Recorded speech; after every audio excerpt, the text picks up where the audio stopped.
Hey guys, I quite often get asked my opinion on how I would rate all the Stream Raider units. This is correct as of January 2024. Keep in mind these are based at my scale, so level 30, level 40, level 50 enemies. Smaller battles might be different. Every captain's going to have their own opinion. This is mine, specialized units into the specializations that I recommend. A general overview of PvP, dungeons, and campaign. So S tier, I recommend the artillery, the necromancer, the blob, and the Amazon. The reason for that is the artillery is massive range. It is like pretty much the last thing to die. It is great. It has area of effect. It's just a really good unit. A necromancer makes lots of little units after your units die, so that's a nice distraction for the enemy. Creates extra troops on your team. So I don't know, it's one of my favorite units. The blob duplicates itself when it takes damage, also creating more enemies on the more friendlies on the battlefield. And it's an armored unit. And the Amazon, especially if it's spec'd into Huntress, only if it's spec'd into Huntress, I should say, because it has the extra range. And with that extra range, it can be attacking from behind the armored units, so it can survive a lot longer and do the damage. My A tier list consists of Paladin, Mage, Tank, Warbeast, Bomber, Fairy, and Gladiator. Now, Heavy Paladin is really strong. It has extra defense against melee. It does unfortunately lack the range defense, but Heavy Paladin, I don't know, definitely A tier. Mage, extra range, fire that burns. Where can you go wrong? Tank, Heavy Tank, lots of defense. Warbeast, great unit. High health, high defense, extra damage. Bomber, area of effect. Once you get it to 20, you spec it into Farsight. Extra range and hits multiple enemies. A Fairy, great at healing and flies around healing the people that need it most. Gladiator, spec'd into a Bloodthirst Gladiator. Heals whenever it kills something. Definitely top tier, and that is my A tiers. My B tiers, Centurion has a lovely buff. You want to place that behind your other armored units so that the buff is useful. As a heavy Centurion alone, it's not as good as the Tank and the Paladin, but it is definitely a top tier unit to put behind those. An Archer, amazing range, especially if you have long shot. Pinning can be useful in some scenarios, but mostly long shot. That way you can outrange the enemy. Healer, if you don't get healed, you die quicker. Barbarian has an amazing area of effect. It can hit multiple units at the same time. It doesn't have any extra reach range, but it has a nice AoE, area of effect, on its swing.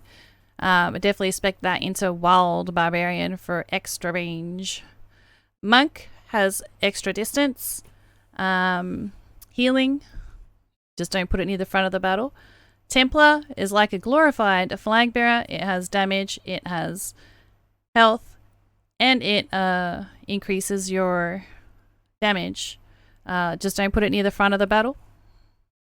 Lancer, especially spec'd into range, has extra range so you can hit people from behind the armored line.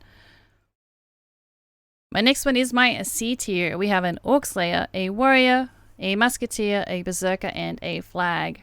Now, Orc Slayer is very situational. It is good against orcs. There's not always orcs in every battle. If there are battles with orcs, it makes it better. Warrior, common unit. It's handy for new players. Has high health, high damage, but it's pretty basic other than that. It has some nice specializations, especially Rally, which can boost the other melee. But there's a lot of units that are more beneficial to the battles. Musketeer is nice for buffing as well. It has less range than a long shot archer would have, and slower attack speed, and it has a longer cooldown. Berserker is nice to buff as well. I would put that behind other melee units for the buff. The problem is a lot of people put it on the front line or at the front of the melee where the buff isn't really helping the other units. It has high health, high damage, and is a good unit, but it's not in my top 3 levels. Flagbearer, way overused. Buffs of units do not stack with themselves, so 10 flags do not stack with each other. You're still only going to get the buff of 1 flag.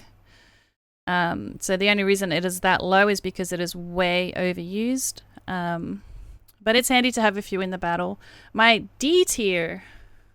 Now, a lot of new captains think Vampire is amazing, and it may be at low scale battles. Once again, my tier list is based on level 30, level 40, level 50 enemies at the scale that I am. I am pretty high scaled in the battles normally.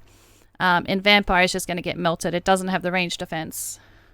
Saint, way overused. Way overused. And it ends up falling back behind the ranged units, where it's not really helpful to the melee. Flying Rogue, I was tossing and turning if this should be D or the worst. It's a flying unit. It does have range as long as it's not near the front of the battle. So it might have some armor to protect it. As long as it's spec'd into armored, you do not want the fast one that seeks out the support, because it's going to be too fast and die. So if it's spec'd into armored, it can live a little bit longer, and it does have the extra range, but it's still quite a meh kind of unit. My worst units. Pretty much all the assassins.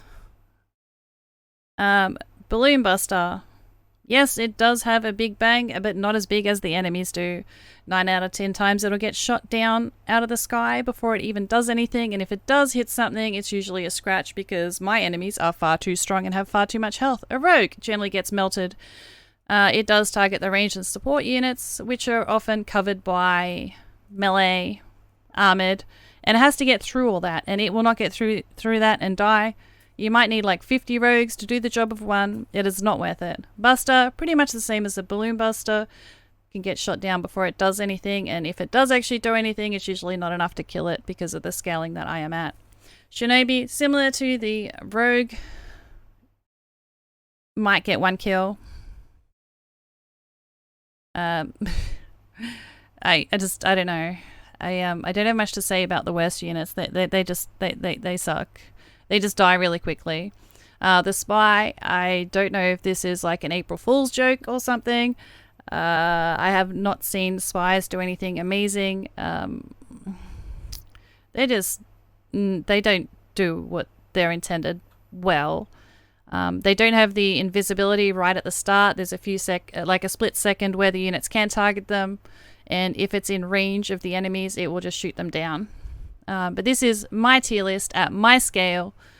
Not everyone is going to agree. Once again, my opinion. There are a few that I was tossing and turning. Maybe this should be one higher or this should be one lower. But this is just a basic gist. Hopefully that helps someone. And thank you again for watching. Feel free to watch me over on the live stream. Stay safe and stay awesome.